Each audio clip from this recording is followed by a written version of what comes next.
पाकिस्तान में martial law का तराना, कश्मीर बहाना। कश्मीर ना कभी भारत का अटूट अंग रहा है और ना रहेगा। मुनीर की फौज को पाकिस्तानियों ने दिखाया आईना। मैं तो चाहता हूं कि मोदी जी हमें भी गोद ले लेना। हमारे भिखारी हुक्मरान, कश्मीर बनेगा पाकिस्तान। ना बनो पाकिस्तान, मत बनो, कश्मीर रहो इंडिया के साथ। Good luck. लाहौर से लंदन तक पाकिस्तानियों की एक ही पुकार। तो आप देखें इनके पास मेन पॉइंट्स पे बात करने के लिए कुछ नहीं है। अवाम भूखी मर रही है, उस पे कोई किसी ने बात नहीं करनी। महंगाई आसमान पे पहुंच गई, उस पे किसी ने बात नहीं करनी। और हमें किस साइड पे लड़ा दिया जाता है, भगा दिया जाता है। कभी कश्मीर पे चूरन बेचा जाता है, कभी मजहब पे चूरन बेचा जाता है। असल इशू डेवलपमेंट के ऊपर कोई बात नहीं करता। टमाटर देख ले, यहाँ पर 300 रुपए किलो है। ये वाघा बॉर्डर हमारे पास से 17 किलोमीटर दूर है, वहाँ पर 13 रुपए के किलो मिल रहे हैं। यहाँ पर जितने भी लोग होते हैं सिर्फ अपनी सियासत करने आते हैं और वो सियासत खेलते हैं पाकिस्तान और इंडिया पर और अपने पैसा बनाते हैं और चले जाते हैं। आपने कह दिया कि जी कश्मीर जो है वो भारत का अटूट अंग ना है, ना था, ना होगा। मतलब ये था थई पता नहीं क्या क्या कहा आपने। सिर्फ 24 घंटे पहले पाकिस्तानी फौज कश्मीर की दुकान फिर से सजाकर बैठी थी, लेकिन इस दुकानदारी का रुझान खुद पाकिस्तान के जबरन कब्जे वाले कश्मीर से ही आना शुरू हो गया। नारे कश्मीर, ये जो दहशतगर्दी है इसके पीछे बढ़ती है, ये जो दहशतगर्दी है इसके पीछे बढ़ती है, ये जो दहशतगर्दी है इसके पीछे बढ़ती है, ये जो जबरी कब्जा है इसके पीछे बढ़ती है, ये जो जबरी कब्जा है इसके पीछे बढ़ती है।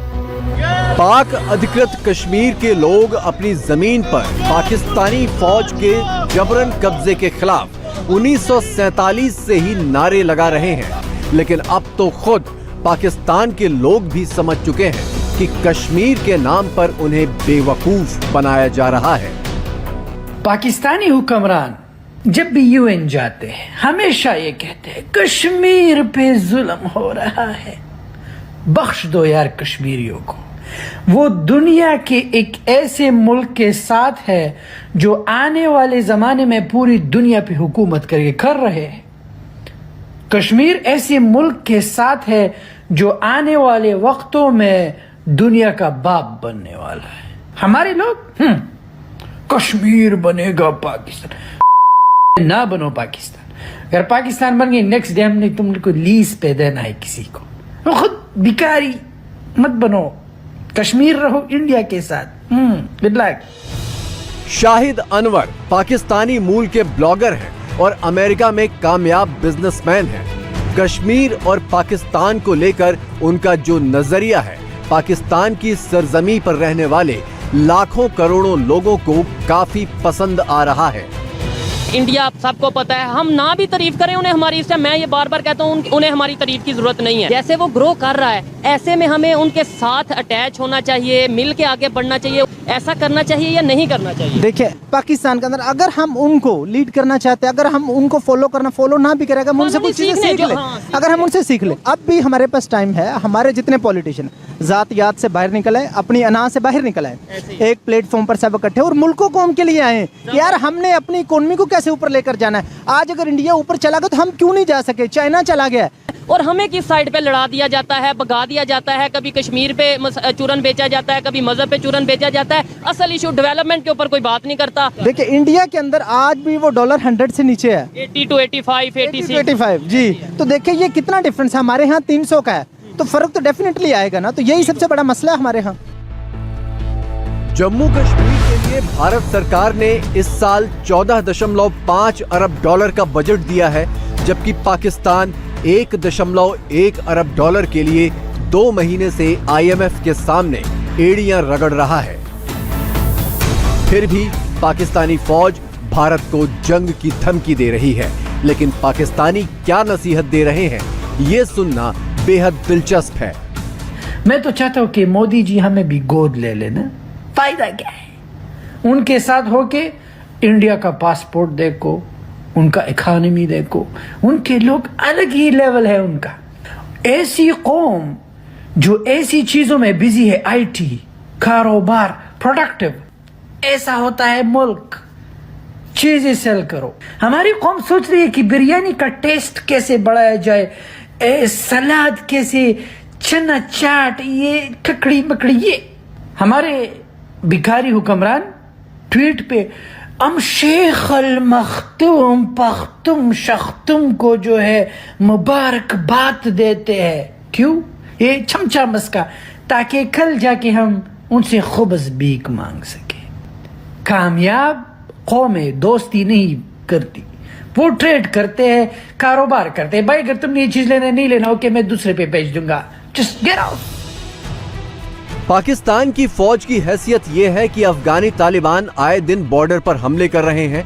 स्वात इलाके में पाकिस्तानी तालिबान फौज का खून बहा रहे हैं। बलूचिस्तान में बलोच क्रांतिकारी फौज पर हमले कर रहे हैं और देश में चुनावों की सुरक्षा करने से फौज हाथ खड़े कर चुकी है, लेकिन भारत से जंग जरूर करना चाहती है।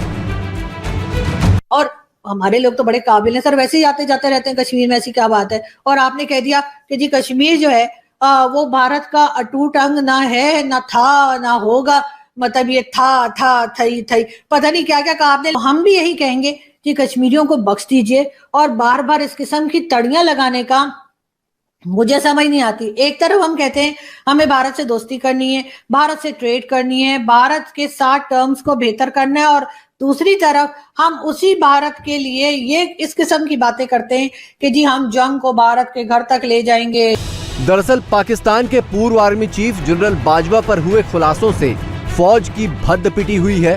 बाजवा ने करीब 2 साल पहले अपनी फौज को भारत के साथ जंग के लिहाज से नाकाबिल करार दिया था, जिसका खुलासा अब हुआ है। इसी के बाद पाकिस्तान के मौजूदा जनरल हरकत में आ गए हैं। देखो इतनी बदनामी हो गई है हमारी, मैं कहती हूँ यार कहीं छुपा दो मुझे, मैं कहीं चली जाऊँ। बाजवा साहब के जाने के बाद आज ये बैठ के, आपको पता था वो हुआ था, उन्होंने बताया था टैंकों में जो हमारे पास जो है ना डीजल नहीं है, हमारे टैंक चलने के काबिल है, उस वक्त कहते हैं जब वो हुकूमत के अंदर। यहाँ पे जो सच बोलता है उनको ऑफिस में बुलाया जाता है फोन कर करके। हम इतने बुज़दिल हैं, इतने डरपोक हैं, हमें सामने वाले की गलती और उसके करप्शन और हर चीज नजर आती है, लेकिन हम अपनी जुबानी नहीं खोलते, क्योंकि वो उस टाइम क्या होता है हुकूमत के अंदर पावर, जैसे वो पावर से जाता है फिर करप्शन के केसेस भी खुल जाते हैं, तो फायदा क्या, तब तो वो मुल्क में होता ही नहीं है। यहाँ पर जितने भी लोग होते हैं सिर्फ अपनी सियासत करने आते हैं, और वो सियासत खेलते हैं पाकिस्तान और इंडिया पर, और अपने पैसा बनाते हैं और चले जाते हैं। ये कहानी है दोस्तों।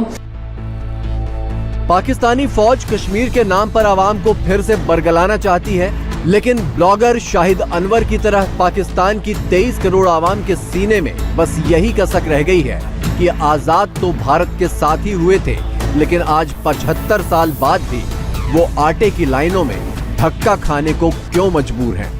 सर देखिए उधर की भी तो हुकूमत है प्रॉपर, जो नरेंद्र मोदी साहब ने प्रॉपर एक चीज़ को लेके चल रहे हैं, और इधर क्यों इस तरह का सिस्टम? असल बात है कि वही भी हुकूमत प्रॉपर है ना, यही भी तो हुकूमत प्रॉपर नहीं है, अवामी हुकूमत नहीं है, मैंडेट उनके पास है ही नहीं।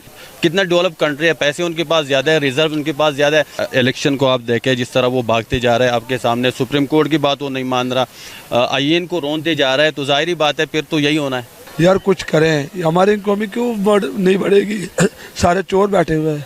आप इंडिया को देख लें, बांग्लादेश को देख लें, हमारे से बाद आज़ाद हुआ है, अब बांग्लादेश का जाके देख लें, वहाँ की माशी हालात देखें। आज दिन ब दिन देखें महंगाई कहाँ से जा रही है, 100 रुपये की चीज़ 200 रुपये की हो गई।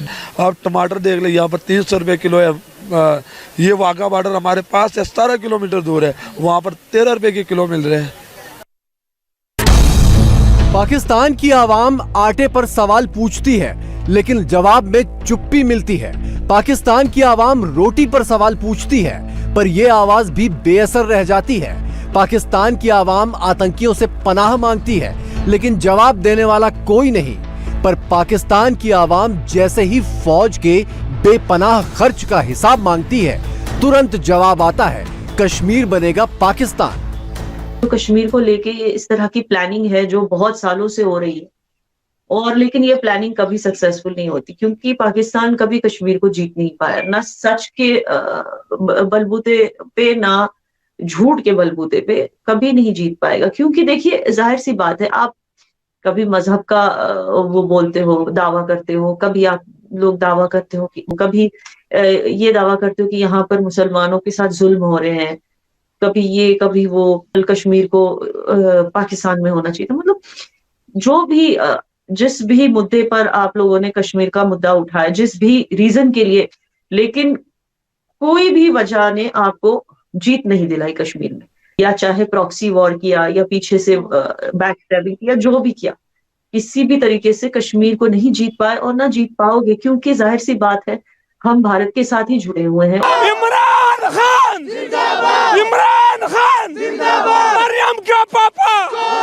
मरियम का पापा, मरियम का पापा। पाकिस्तानी फौज ने इस वक्त जितनी फुर्ती से कश्मीर का राग छेड़ा है, उसकी टाइमिंग का पाकिस्तान के सियासी तमाशे के साथ भी गहरा राबता है। अटकलें बहुत तेज हैं कि बहुत जल्द पाकिस्तान की हुकूमत फौज अपने हाथ में लेने वाली है, क्योंकि फौज के दुश्मन नंबर 1 यानी इमरान खान को संभालने में फौज की पिट्ठू शहबाज सरकार नाकाम साबित हो रही है। मेजर जनरल अहमद शरीफ ने कहा कि पाकिस्तान की फौज कौमी फौज है, हम किसी खास सियासी जमात या नजरिए की तरफ रागिब नहीं है। कौम और मुल्क के मफाद में नहीं कि फौज को सियासत में डाला जाए। ये ऑडियो, ये टेलीफोन टेपिंग शर्मनाक और टेलीफोन लीकिंग शर्मनाक। पहली बात ये बड़ा दिलचस्प वक्त चल रहा है कि जितनी भी ऑडियो टेपिंग्स आई हैं 2-4 के अलावा कोई 30-35 के करीब आई हैं, सारी पीटीआई की हैं। तो मैं मशवरा देना चाहता हूं कि ये पीडीएम के टेलीफोन इस्तेमाल करें, वो आजकल बड़े महफूज हैं। अगर आप सास तक माँ तक बात आ गई है तो समझ लो कि ये काम ठीक नहीं हो रहा। अगर ये सेटअप इसी तरह चलता रहा तो हो सकता है ये सेटअप ना रहे। हर बंदा बात कर रहा है आज। इमरान खान ने 2 राज्यों में चुनाव करवाने को लेकर शहबाज सरकार के गले में फंदा कस रखा है, लेकिन ना फौज और ना ही शहबाज सरकार चाहती हैं कि अभी चुनाव हो, क्योंकि इन दोनों को इमरान खान की जीत का यकीन खुद इमरान से भी ज्यादा है। कि हम सुप्रीम कोर्ट को जामिन बनाएं, उसको हम आर्बिट्रेशन का हक दें, ये उनका काम नहीं है। पंचायत उनका काम नहीं है, उनका काम आइन के मुताबिक फैसले देना है। लिहाजा एक दिन इलेक्शन होने चाहिए और कब होने चाहिए इस बारे में इत्तेहादी पार्टीज के अंदर तो मुकम्मल एका है कि इलेक्शंस नवंबर में जो भी उसकी डेट बनती है, 13 अगस्त को पार्लियामान की मुद्दत ख़त्म होती है और उसके बाद अगर 90 दिन शामिल किए जाएं तो वो नवंबर अक्टूबर में वो तारीख बनती है। इमरान खान ने फिर से शहबाज सरकार और फौज के खिलाफ सड़कों पर उतरने का ऐलान कर दिया है। उनके घर के बाहर दिन रात समर्थकों की भीड़ जुटी रहती है, जिसमें मर्दों के साथ बड़ी तादाद में औरतें भी शामिल होती हैं। शरीफ कुनबा इन्हीं महिलाओं का निशाना लेकर अब इमरान पर वार करने लगा है। तो आप देखें इनके पास मेन पॉइंट्स पे बात करने के लिए कुछ नहीं है। अवाम भूखी मर रही है, उस पे कोई किसी ने बात नहीं करनी। महंगाई आसमान पे पहुंच गई, उस पे किसी ने बात नहीं करनी। इनका मसला क्या है? ज़मान पार्क में औरतें जाती है, ज़मान पार्क में औरतें जाती हैं मेकअप करके जाती हैं। मतलब आप लोगों का दिमाग ठीक है? आप अवाम के मसाइल पे बात करने के बजाय अवाम को टारगेट करके बता रहे हैं कि आप मेकअप क्यों करते हैं। मतलब मैं इनकी अक्लों पे हैरान होती हूँ। इनमें इतनी काबिलियत नहीं है कि ये किसी मेन मुद्दे पे बात कर सकें।